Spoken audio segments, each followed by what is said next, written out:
Phone करके bank fraud करने वालों ने अब एक ऐसा नया तरीका निकाल लिया है जिससे अब देश का कोई भी शख्स, आम हो या खास, वीआईपी हो या वीवीआईपी, अब देश में किसी का भी बैंक अकाउंट सेफ नहीं है। फोन करके फ्रॉड करने वालों का गढ़ माना जाने वाला जामतारा अब पूरे देश को अपने डिजिटल फ्रॉड की आंधी में उड़ा देने को तैयार है।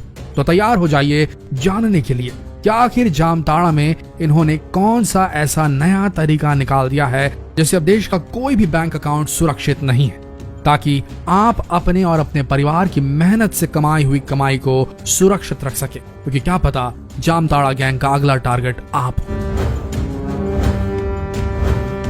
ऑनलाइन बैंक फ्रॉड या फिशिंग अटैक की जब भी कोई घटना होती है तो उसका सबसे पहला तार जामताड़ा से जुड़ा होता है।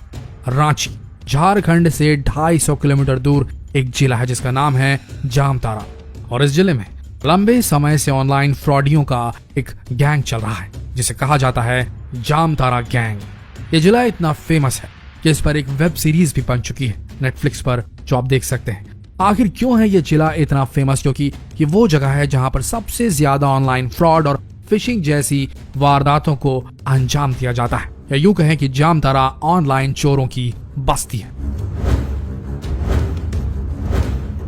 आप जानते ही होंगे कि पिछले कई सालों से ऑनलाइन बैंक फ्रॉड की घटनाएं लगातार बढ़ती जा रही हैं और इन सभी बैंक फ्रॉड्स के तार जामताड़ा से कहीं न कहीं जुड़े हुए पाए जा रहे हैं। ये लोग लोगों को फोन करके डराते थे कि उनका बैंक अकाउंट या एटीएम कार्ड बंद होने वाला है, और डर के मारे भोले भाले लोग इन्हें अपना एटीएम नंबर और सारी जानकारियां बता दिया करते थे, और चुटकियों में ये ऑनलाइन डकैत लोगों का बैंक अकाउंट साफ कर दिया करते थे।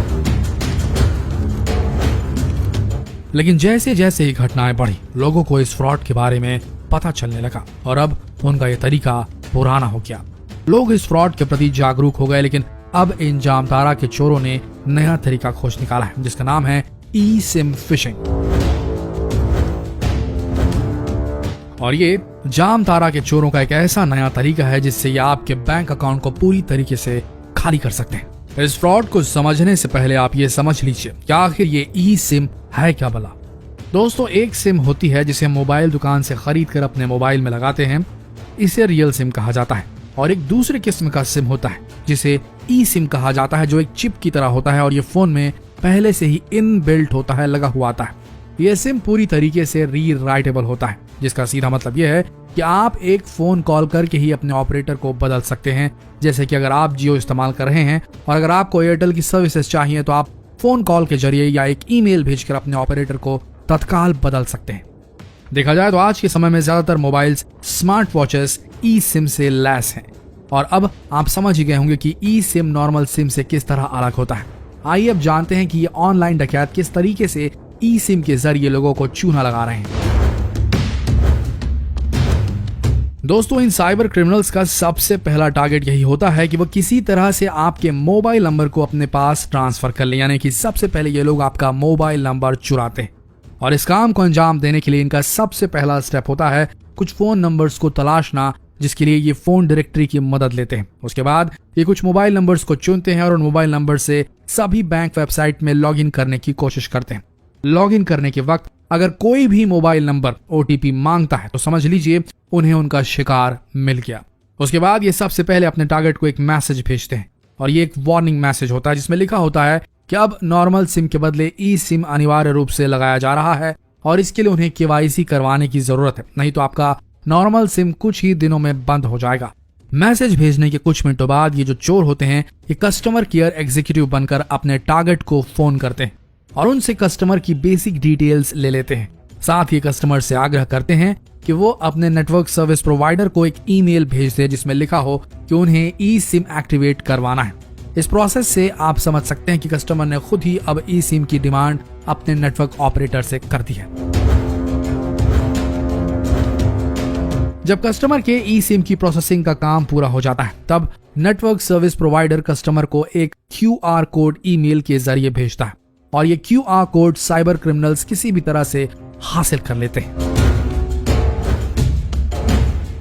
जब ये क्रिमिनल्स उस QR कोड को हासिल कर लेते हैं तब ये अपनी ई सिम वाले फोन पर आपका नंबर एक्टिवेट कर लेते हैं। अब इससे होता यह है कि आपका नंबर अब वो क्रिमिनल इस्तेमाल कर रहे हैं और कुछ ही दिन में आपका फिजिकल सिम कार्ड डीएक्टिवेट हो जाता है।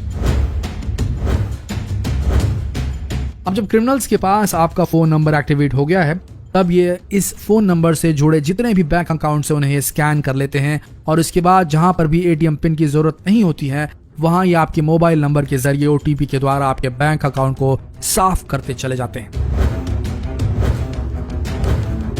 हाल ही में फरीदाबाद पुलिस ने 5 लोगों को ई सिम फिशिंग के मामले में अरेस्ट किया है, जिनमें से 4 जामताड़ा के हैं और इन अपराधियों ने कबूला है कि उन्होंने अब तक 300 से ज्यादा बैंक अकाउंट को साफ किया है। लेकिन सबसे बड़ा सवाल ये उठता है कि आखिर इस फ्रॉड से कैसे बचे। तो सबसे पहला पॉइंट, अगर आपके पास कोई भी कस्टमर केयर एग्जीक्यूटिव का फोन आता है तो उन्हें अपनी कोई भी पर्सनल जानकारी या बैंक से जुड़ी जानकारी कभी ना दें।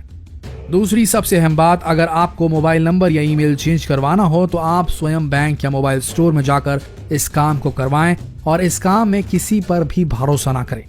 तीसरी सबसे अहम बात यह है कि अगर आपके पास कोई भी मैसेज आता है जिसमें कोई लिंक हो तो उस लिंक को कभी ना खोलें। तो दोस्तों, जितना हो सके इस वीडियो को शेयर करें और लोगों को इस नए किस्म के फ्रॉड से बचाने के लिए जागरूक करें। जितना हो सके इस वीडियो संदेश को शेयर करें फेसबुक, व्हाट्सएप, यूट्यूब पर, ताकि लोगों तक ये संदेश पहुंच सके।